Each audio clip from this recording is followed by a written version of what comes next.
Yeah. You see, I remember growing up as a little boy in Louisville, Kentucky. My mother, she'd wake me up early every Sunday morning, kiss me on the forehead, and say, "Wake up, Gigi." Now, the reason she called me Gigi was because those are the first syllables I'd ever spoken. And after I had won the Golden Gloves, I told her it's what I was trying to say.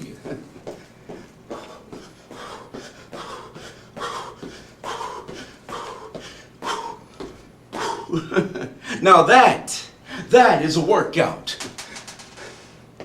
Now, you know, I always was, and always will be, the greatest. Now, people, they would ask me, they'd say, "What would you do when you were tired from boxing?" And my answer,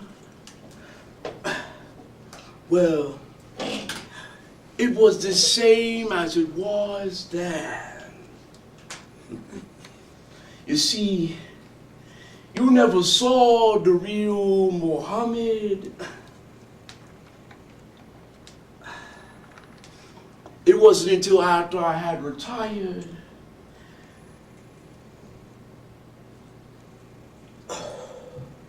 that my true work had finally begun.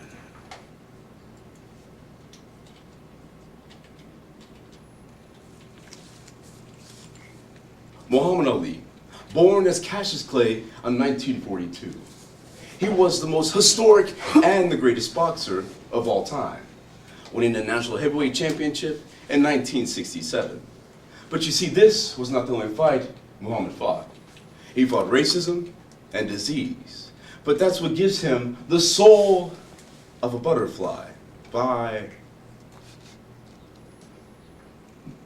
Muhammad Ali. Now, I joined Mr. Man's gym in 1964.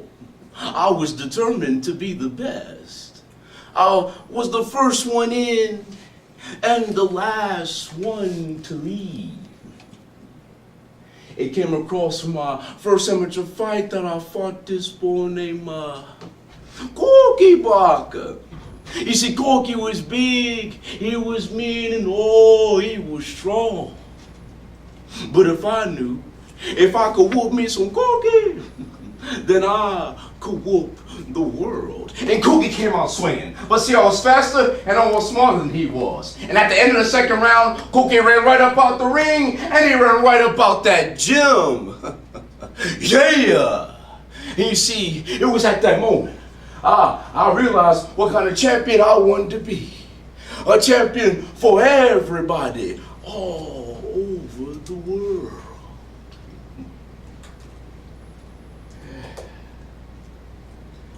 Now you see, after that fight, I was an Olympic gold medalist. And when they put that thing around my neck, I decided to wear it everywhere. Now you see, me and my buddies, we had gone downtown to this little restaurant to get some cheeseburgers and milkshakes. Vanilla milkshakes. But it was that waitress. She had came over to us and said, "Sir," I'm sorry, that was a little slow. Came over to us and said, "Sir, we don't serve Negroes." "Well, we don't eat them neither." "I'm going to have to ask you to leave."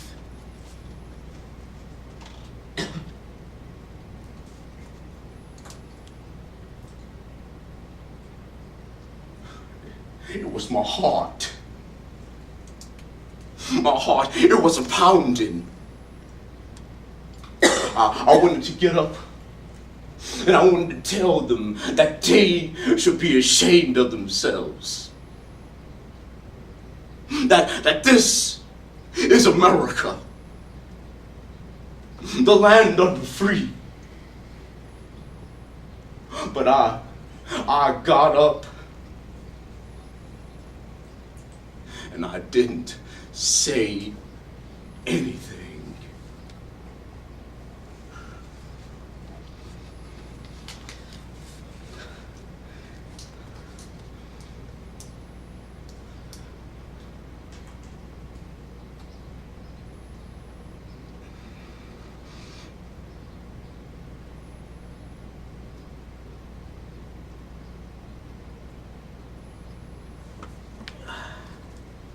So, on February 25th, I stepped into the ring with Sonny Liston.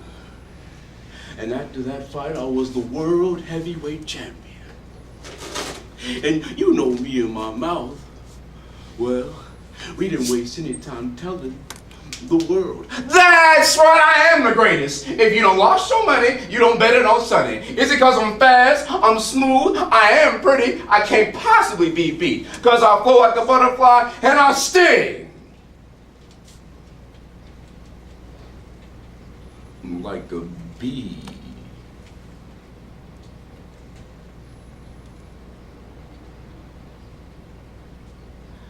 Now I shall recall myself as a draft dodger, but let me tell you something. You see, I ain't dodged no draft. I reported to United States Air Force Next Station where I was ordered, knowing that everything I worked for would be put on the line. If I refused induction, I could be facing possible jail time. Now you see, it was this officer who was calling all these men's names and telling them to step forward. And well, when it was my turn, I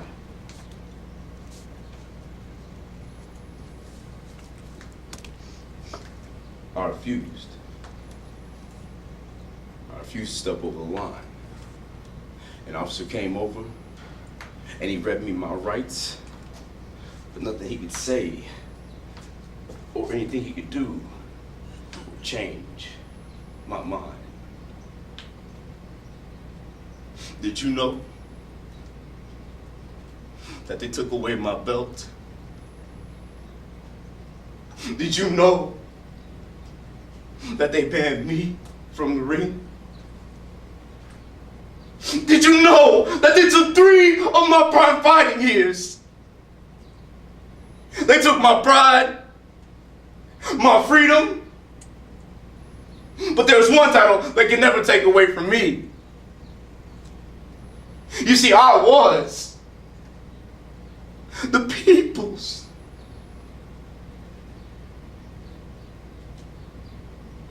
I was the people's. Me. I am the people's champion.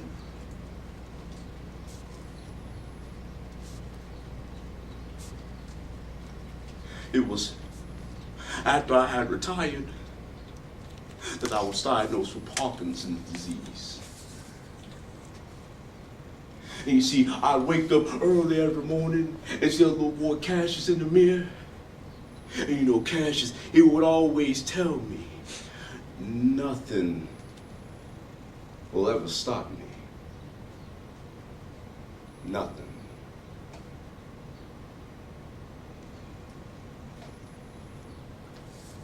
You know, all that sacrifice and all that training,